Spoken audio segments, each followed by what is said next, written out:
여러분 반갑습니다. 네.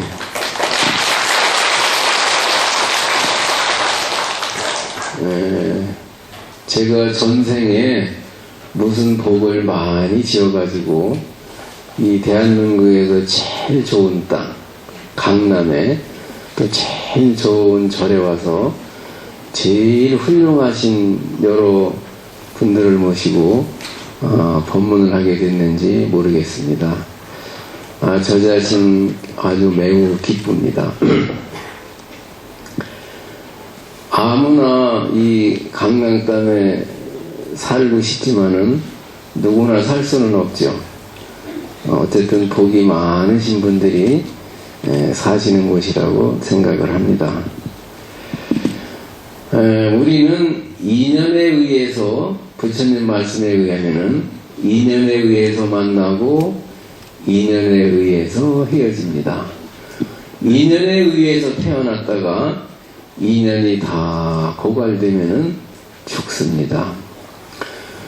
어쨌든 우리는 인연이라고 하는 도도하게 흐르는 그 강물 속에서 윤회를 하고 있어요. 부처님의 말씀은 이 윤회의 강물에서 벗어나라는 겁니다.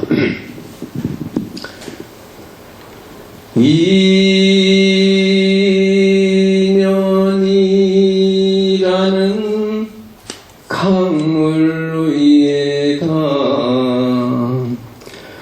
불교라는 배 띄워놓고 불자라는 이름으로 같은 배를 탄 사람, 염불도 가득 꿈도 가득 신심까지 가득 싣고서 줄마음 하나로 꽁꽁 묶어서 세월을 쳐갑니다.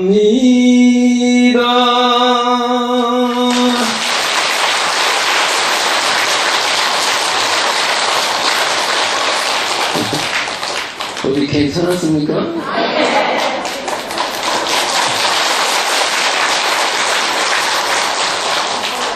아니 또 이 중이 노래를 해가지고 또 졸도한 분은 안 계신가 모르겠네. 오늘은 음력으로 2월 초 8일 정반왕의 애아들 시타르타 태자가 생사대사, 태어나고 죽는 문제를 해결하고자 태자의 자리도 보장된 임금님의 자리도 부귀영화도 사랑하는 아내도 귀여운 아들도 대궐도 다 버리고 산으로 들어가신 날입니다. 태자는 대궐을 말로다가 이렇게 문을 다 잠궈놨어요. 왕이, 임금님이. 그래서 그 말을 타고서는 그 대궐을 뛰어넘습니다. 뛰어넘어가지고는 나와서 마부 찬타카에게 그 왕자의 옷을 벗어줍니다. 그리고 왕자가 차고 있던 뭐 기존품 같은 거 있었겠죠. 뭐 그런 것도 다 주고, 그리고 마부가 입던 옷으로 갈아입습니다. 마부는 태자가 입던 옷을 입어요. 이 마부는 얼마나 기분이 좋은지 그냥 참을 수가 없어가지고 웃다가 입이 째져가지고 열받을 꼬맸다고 그래.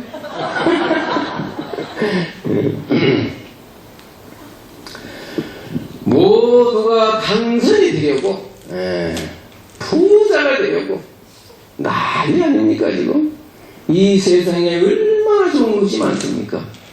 근데 부처님이 이걸 다 놔두고 다 버리고 그리고 산으로 들어갔습니다. 여러분들 얘기할 수 있습니까? 아마 할 수 있는 분도 있어요. 대다수는 어렵습니다. 그래서 부처님이 위대하신 겁니다. 그 시타르타 태자가 출가한 날로부터 이 위대한 불교는 역사에서 시작이 됐습니다. 중아함경이라고 하는 경이 있는데 거기에 부처님이 이제 출가의 동기에 대해서 말씀하신 것이 있어요. 자, 따라서 해주세요. 내가 출가한 것은 병이 들고 늙고 죽고 근심 걱정과 두려움이 없는 편안한 삶을 얻기 위해서다. 그 부처님은 태어나고 늙고 병들고 죽고 이걸 가장 큰 일로 생각을 했어요. 우리는 출세하고 돈 버는 것을 가장 크게 생각을 하지만 부처님은 이걸 생사대사라고 했어요.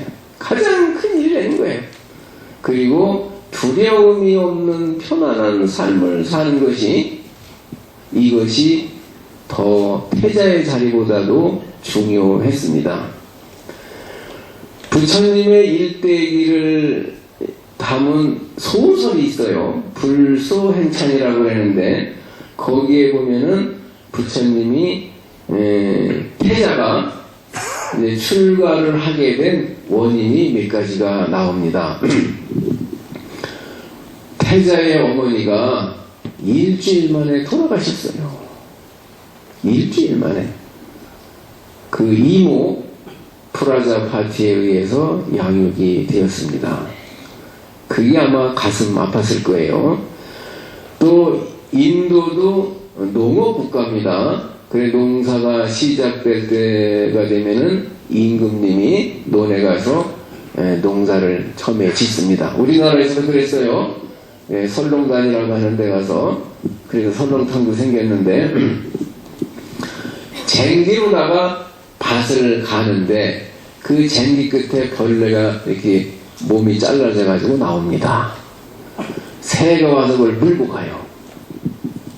태자가 그걸 봤을 때 마음이 아팠습니다.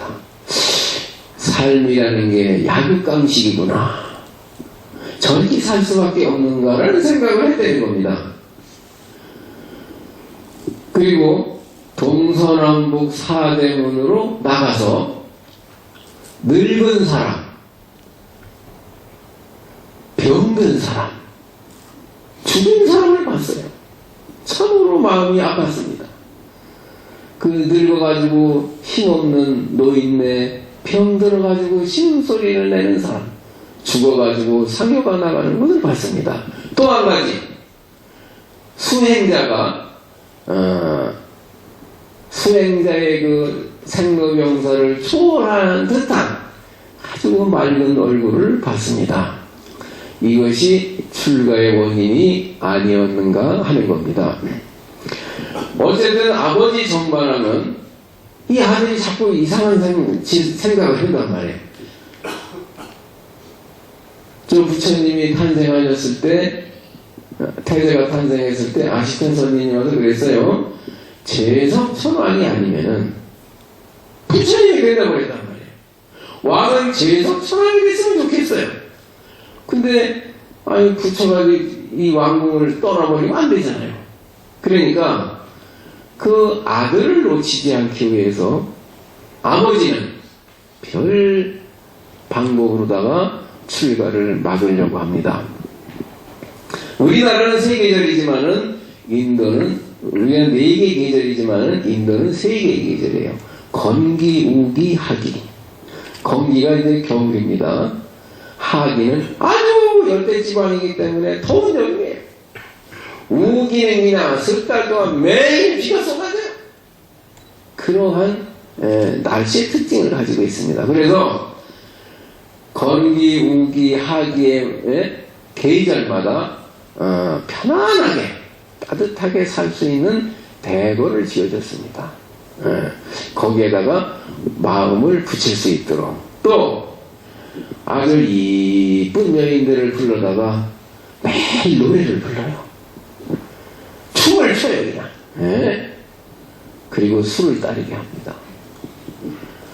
나도 가끔 TV를 보지만은 여자들이 그냥 그 빤스만 입고 춤추는 거 보면 그냥 정신이 없어요. 요새 옷을 이렇게 짧게 입는지 모르겠어요. 길거리에도 빤스만 입은 여자들이 난리요. 그냥 꽉 찼어요. 그냥 혼을 뺏으려고 했어요. 어쨌든 이 정반왕이. 그래도 소용이 없어요. 태자는 임금님에게 와서 이렇게 얘기를 했습니다. 아바마마, 이것도 따라해 주세요. 저에게 세 가지 소원이 있습니다. 하나는 늙지 않는 것이고, 둘은 병들지 않는 것이며, 셋은 죽지 않는 것입니다. 아버지께서 항상 건강하여 늙지 않고 영원히 사는 방법을 일러주시면 출가하지 않겠습니다. 그렇게 해주시겠습니까? 이렇게 물었단 말이에요. 왕이 생각을 해보니까 참 기가 차는 거죠. 어떻게 안 늙게 해주느냐 이 말이에요. 어떻게 안 늙게 해요 또. 이 임금님도 할 수 없는 대처 누구도 해줄 수 없는 문제란 말이에요. 그러니까 왕은 포기를 합니다. 도저히 안 되겠다.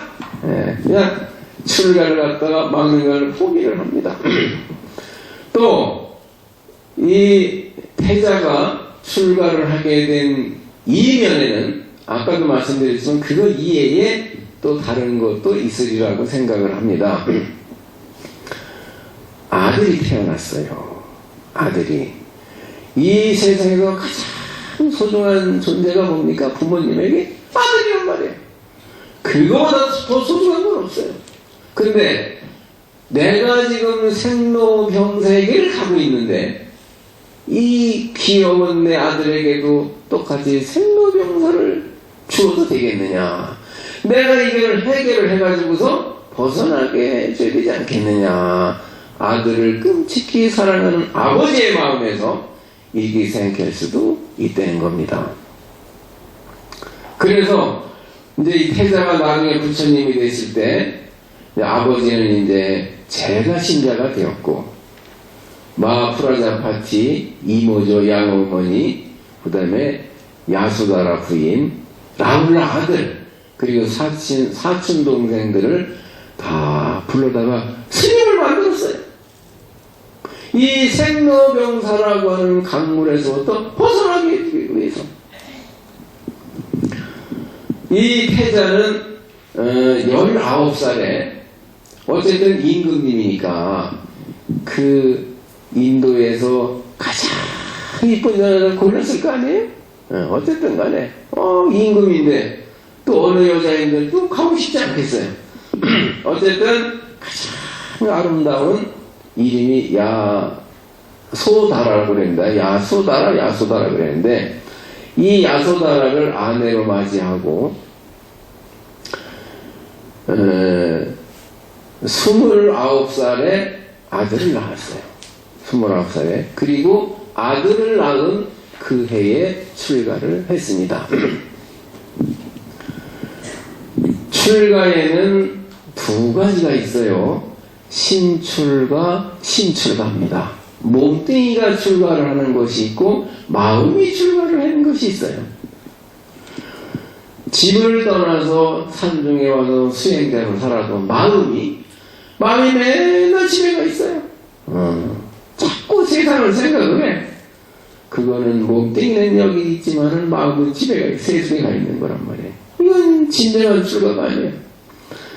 머리를 깎고 이 승복을 입고 스님의 모습은 갖추었다고 할지라도 자꾸 세속을 생각한다면 그건 진정한 출가가 아닌 겁니다. 그거는 사회를 등지고 산속에 들어와서 운동 생활을 하는 현실 도피입니다. 그거는 요새 TV에 나오는 나는 자연인이다 에 나오는 사람처럼 그냥 산에서 사는 거예요. 그건 수행이 아니에요. 안 그렇습니까? 예, 그건 수행이 아니라고요. 전에 어떤 분들이 이런 얘기를 하는 걸 많이 들었습니다. 참 세상에 살기 힘들어요. 얼마나 어렵습니까? 예. 내가 관상을 조금 보지 않은데 여러분들이 얼굴을 보니까 좋을 때도 많이 있었어요. 얼굴에 꽃도 피어있고 꽃동산도 보입니다. 너무나 괴로워가지고 눈물이 강을 이루어가지고 흘러간 계곡도 보여요. 몸이 아파가지고서 또 힘들어서 했을 그런 모양도 보입니다. 이 세상이 만만치가 않아요. 그래서 에이 힘든 세상 머리나 깎고 죽이나 돼볼까 이런 사람들이 있다니까요. 그죠? 여러분들 중에 있었을 거예요 아마. 근데 그것도 죽는 것도 쉽지가 않다니까 이게. 그런데 출가도 생각처럼 쉬운 것이 아니고 또 절에 와서 산다고 하는 것이 편한 게 아니에요 이게. 나는 스님들을 바꿀 때도 참 희한하다. 아니 세속에 살아서는 참 편하게 살았을 텐데 그 새벽 그냥 3시 꼭두 새벽에 잠도 못 자잖아요. 그냥 못 자지. 먹을 수가 있나 볼 수가 있나 만져볼 수가 있나 어디를 갈 수가 있나 얼마나 힘드냐 이 말이에요. 지하를 다 쳐다보고 있으니 이게 그냥 어떻게 삐딱하게 쓸 수가 없단 말이에요. 이게 쉬운 게 아니란 말이에요 이게. 제가 67년도에 해행사를 출가를 했는데 그때 100명이 왔어요. 중이 되겠다고. 근데 나중에 기회 받을 때 보니까 7명만 받았어요. 부모가 와서 잡아가요. 부모가 와서 잡아가고 또 애인이 와서 끌고 가더라니까 또 그러니까 뭔 얘기인지 저도 끌고 가더라고요. 또 힘이 들어가지고 아이고 난 도저히 못 견디겠다 그래가지고 스스로 떠난 사람도 있습니다. 이 작은 일이 아니에요. 그렇다고 세속 살면 쉬우냐 그것도 아니에요. 그래서 이 출가라는 것은 신출가, 몸뚱이 출가, 신출가, 마음이 출가하는 것이 있어요. 어쨌든 이 세속에는 내 눈, 귀, 코를 잡아다니고 유혹하는 것들이 너무너무 많습니다. 그냥 그래도 그걸 다 버려야 돼요. 명예와 권력과 재산과 애절한 사랑과 아주 질긴 인연을 다 끊어야 돼요. 그게 쉬운 일이 아닙니다. 그러니까 우리 출가 수행의 길을 잘 가는 스님들을 보시면은 우리 신도님 여러분들께서는 칭찬을 해주시고 용기를 북돋아주고 존경을 하고 공양을 해야 합니다. 아시겠습니까? 네. 우리 대답이 시원찮네 어째? 그런 모양이네. 그렇게 하셔야죠? 네. 자, 가출이라고 하는 것이 있고 출가라는 것이 있어요. 가출은 나왔다가 또 들어가는 거예요.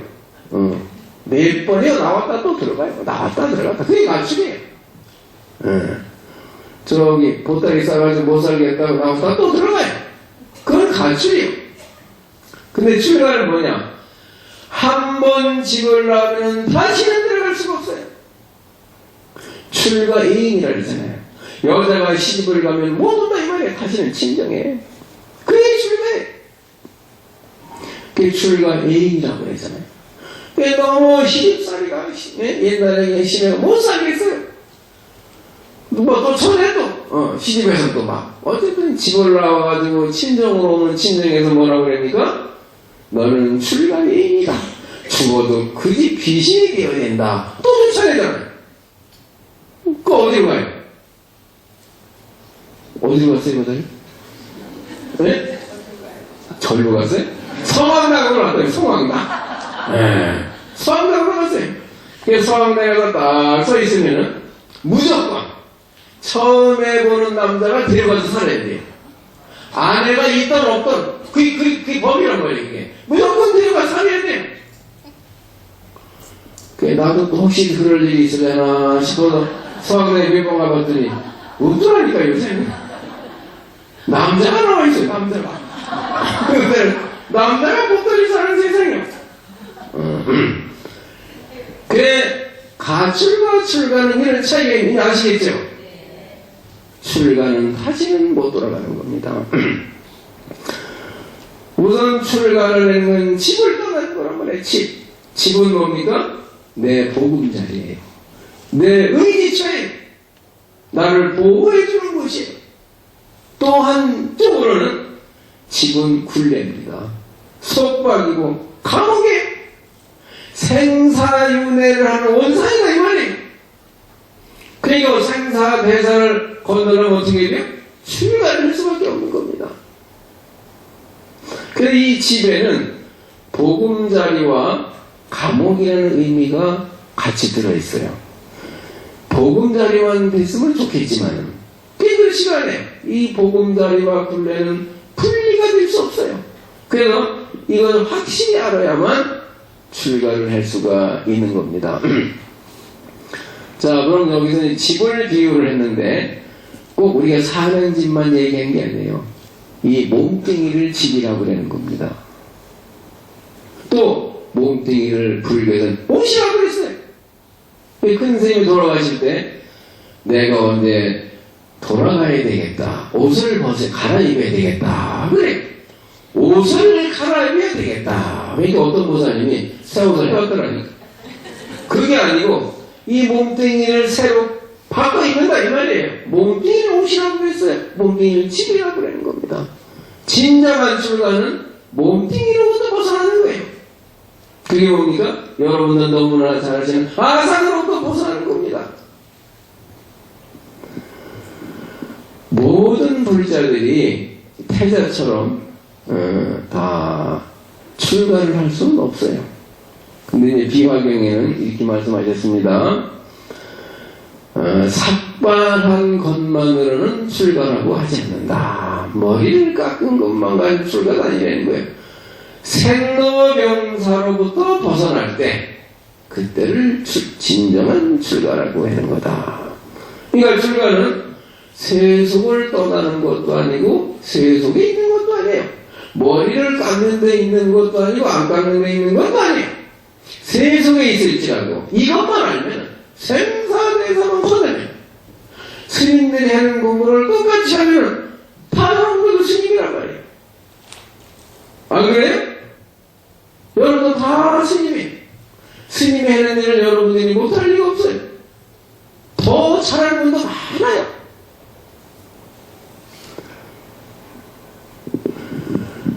이제 원효 스님이 이런 말씀을 하셨어요. 인수무력 비산수도료만은 이의 부지는 애욕소전이니라. 이게 한문이니까 따라서 하세요. 그 누구인들 산에 들어가서 도 닦기를 싫어하리요마는 그렇게 하지 못하는 것은 애욕에 얽혀있기 때문이다. 비록 산에 들어가서 수도는 하지 못할지라도 자신의 능력에 알맞게 수행을 하면 그 사람도 수행자다. 출가라고 하는 것은 머리카락이 있고 없는데 있지 않다는 겁니다. 진정한 출가는 우리 마음속에 가득 찬 탐욕과 분노와 어리석음이라고 하는 하태, 불난집에서부터 뛰어나오는 겁니다. 태자가 성불하기 전까지는 아무도 이 생사대사라고 하는 이 도도하게 흐르고 있는 이면의 바다에서 벗어날 방법을 몰랐어요. 그래서 태자는 부득이 출가를 했습니다. 그리고 생사대사를 해결했어요. 그러니까 우리도 부처님이 말씀하신 데 따라서 수행을 하면은 우리도 그 목적을 달성할 수가 있는 겁니다. 자, 따라서 해주세요. 내 업이 만들어낸 내 몸뚱이로부터 벗어나는 것이 진정한 자유이고 나의 번뇌망상으로 가득한 마음으로부터 벗어나는 것이 진정한 해탈이다. 자, 우리는 다 자유를 원합니다. 보통은 국가 정치나 제도로부터 벗어나는 걸 자유라고 외치고 있지만은 진정한 자유는 내 몸으로부터 벗어나는 거예요. 우리 내 몸에 얽매여 있단 말이에요. 내 몸으로부터 벗어나는 게 내 몸으로부터 자유로워지는 것이 진정한 자유다 이 말이에요. 그리고 내 마음으로부터 벗어나는 것이 그것이 해탈이에요. 나는 내 마음이라고 하는 울타리를 만들어 놓고서는 거기서 한 발짝도 벗어나지 못해요. 꼭 자기는 자기 같은 생각을 하고 있다 이 말이에요. 부자는요 가다가 엎어져도 자빠져도 꼭 부자 같은 생각을 해요. 그래서 부자가 되는 거예요. 거지는요 꼭 거지 같은 생각이 못하는 거예요. 엎어져도 자빠져도 그걸 보면 거지 같은 생각을 하는 거예요. 요 생각이 부자를 만들고 거지를 만든다 이 말이에요. 어쨌든 내가 만들어 놓은 쳐놓은 그 마음이라고 하는 울타리 마음으로도 벗어나는 것이 그것이 해탈이에요. 태자는 출가하면서부터 권력과 돈과 명예와 사랑을 다 버렸습니다. 그리고 다 얻었어요. 지금 세계에서 부처님한테 절하는 사람이 얼마입니까 그 숫자? 권력도 그런 권력이 없는 거예요. 명예? 아니 부처님은 부처님은 돈 얼마나 갖다 놔요. 그냥 하는데 마다 그냥 부처님은 돈이 부족한 분이 아니에요. 부처님을 그렇게 존경하고 사랑하는 사람이 많은데 왜 이렇게 있어요? 그런데 우리는 무명이라고 하는 어두운 기운에 의해서 불각이라고 하는 이 말은 어려워요. 나중에 이제 뭐 함께 할 거예요. 이제 우선 어렵더라도 불각이라고 하는 어두운 기운으로부터 그냥 돈과 명예와 권력과 사랑을 달라고 이 법당에 오셔가지고 다리가 아프게 절하고 있는 거예요 지금. 관세보살을 수없이 부르고 화무성공 그냥 목이 터져서 부르고 있다 이 말이에요. 부처님은 다 버리신 거를 우리는 달라고 외치고 있는 거예요. 그런데 어쨌든 그것도 이루셔야 되는 것도 그렇잖아요. 그것도 이루시고 또 거기에 더해서 부처님 사상 여러분들이 마음속에 넣으시면 되는 겁니다. 출가라고 하는 것은 어쨌든 무명이라고 하는 어두운 기운으로부터 벗어나는 겁니다. 불교는 늘 인연을 강조하잖아요. 인연. 인연에 의해서 만났다. 인연이다 그래요. 그런데 그 인연이 뭘로 그러면 만들어져 있느냐? 무명이라는 기운으로 만들어졌다 이 말이에요. 그래가지고 우리는 참 이렇게 어려운 세상을 살고 있는 거예요. 근데 우리 그럼 인연이 12연기잖아요. 12연기 그 인연법이란 말이에요. 그 12연기에 맨 있는 게 뭡니까? 우리 보살님. 아이고 그냥 떠시네 그냥 물어. 무명이다 이거 무명. 연기법의 맨 처음에 있는 건 무명이다 이 말이에요. 무명, 행식, 명색, 유기, 촉수, 애치우, 생로사, 이시경이란 말이에요. 인연이라는 걸 알면서도 이거는 몰라요. 이거를 철저히 아셔야 되는 거예요. 무명이라는 거는. 그래서 나는 어디 가든지 늘 무명을 굉장히 강조합니다. 이거 하나만 알아도 불교는 다 알 수가 있는 거예요. 제가 눈치가 있어야지, 제가 법문을 하기 좋아가지고 참 오래 하면은 눈치가 없으면 안 되더라니까요. 그리고 빨리 끝내달라고 그러더라니까. 여기 뭐 윗사람이 앞쪽에 그러고 있네 지금. 아이고 빨리 끝내줬으면. 사람이 눈치가 있어야 되잖아요. 근데 이제 11시 45분인데 11시부터 했거든요. 지금 딱 맞은 것 같아요. 내가 딴 데 가서 눈치가 없어서 2시간을 했더니 이거 그냥 좋았다고 그냥 감탄을 하면서도 배고파 죽을 뻔했다고 해요. 오늘 괜찮았어요? 네. 출가에 대해서 잘 아셨죠 이제? 네. 나는 어려운 얘기는 안 합니다. 내 얘기는 필기할 필요가 없어요. 들어가면 하니까 그냥. 어쨌든 출가에 대해서 오늘 잘 아셨으면 좋겠습니다.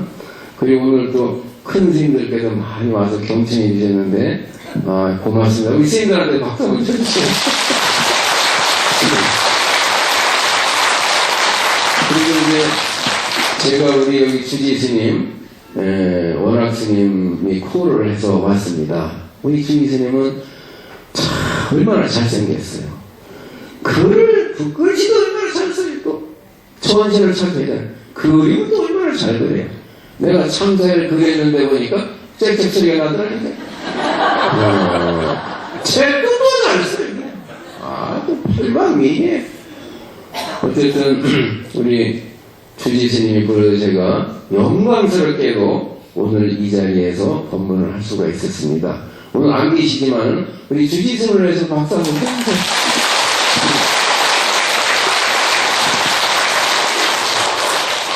그리고 이제 제 이름은 똑바로 하면은 등구로 자, 깨달음으로 자, 원오고, 거꾸로 하면 5원짜리밖에 안 돼요. 원호 스님입니다. 왜냐면은 자꾸 날 원호, 자꾸 이렇게 불러. 딴 사람을 부르더라니까요. 어떤 때는 원호 스님 그래서 가만히 있었더니 왜 대답을 하냐고 또 그래? 근데 거꾸로 이제 얘기해 주니까 또 어떤 보살님들은 원스님이라고 자꾸 또 그래. 어쨌든 여러분들 기도 다 성취하시고 좋은 일 많이 있으시기 바랍니다. 감사합니다.